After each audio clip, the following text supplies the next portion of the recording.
இந்த நாளிலேயும் கர்த்தருடைய வார்த்தையை கொடுக்க தேவன் கொடுத்த பெரிய கிருபைக்காக நன்றி செலுத்துகிறேன். இந்த நாளிலேயும் வசனம் என்ன பண்ணுறதுன்னா, மார்க் 10ஆம் அதிகாரத்தில் 48ஆம் வசனத்தில் போட்டிருக்கு, 47 போட்டிருக்கு. அவன் நசராகிய இயேசு வருகிறார் என்று கேள்விப்பட்டு, இயேசுவே தாவீதின் குமாரனை எனக்கு இறங்கும் அப்படின்னு கூப்பிட தொடங்கினான். பர்தேபின் என்று குருவுடன் இயேசு வருகிறான்னு தெரிஞ்சிருந்து அவன் தாவீதின் குமாரனை எனக்கு இறங்கும் அப்படின்னு சொல்லி கூப்பிட்றாரு.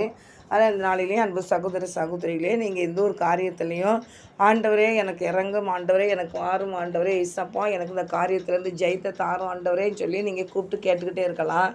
ஆனால் இந்த தாவீது இந்த பர்தீபு குருடன் என்ன செஞ்சார்னா, அவன் எப்பவும் கூப்பிட்றது பாருக்கலாம் அதிகமாக கூப்பிட தொடங்கினான். அவன் 48 வருஷத்தில் அவன் பேசாதுக்கு முன்னாடி அநேகர் அவனை அதட்டினார்கள். அவனோ தாவீது குமாரன் எனக்கு இறங்கும் என்று முன்னிலும் அதிகமாக கூப்பிட்டான். உங்களுக்கு பதில் கிடைக்கலன்னா இன்னும் அதிகமாக ஆண்டவர்கிட்ட கேட்டுக்கிட்டே இருங்க. இசப்பாட்ட கேட்குறத விட்டுறாங்க. எந்த காரியத்தில் நீங்கள் ஆண்டவர்கிட்ட கேட்க ஆரம்பிச்சிங்களோ அந்த காரியத்தில் நீங்கள் அவனுக்கு விடாமல் ஆண்டவர்கிட்ட கேளுங்க. உங்களுக்கு கண்டிப்பாக நீங்கள் எந்த காரியத்தை ஏசப்பாட்ட கேட்குறீங்களோ அந்த காரியத்தை ஆண்டவர் உங்களுக்கு ஆசீர்வாதமாக்கி தருவார். என்னடா நன்மையான காரியங்களை கேளுங்க. ஆண்டவருக்கு ஆண்டு சித்தமான காரியங்களை கேளுங்க.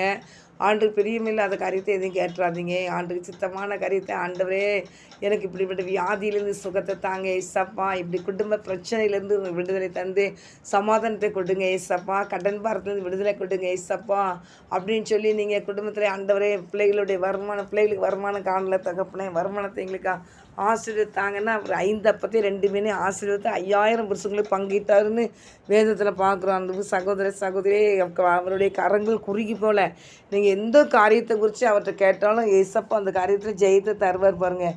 அப்போது ஏசப்பான்னு சொல்லுவாங்க எல்லோரும். அது இன்னும் அதிகமாக கூப்பிட ஆரம்பிச்சோன்னா ஏசு நின்று 49ஆம் வசனத்தில் மார்க்கு 10ஆம் அதிகாரம் 49ஆம் வசனத்தில் ஏசு நின்று அவங்க அழைத்து வர சொன்னார்.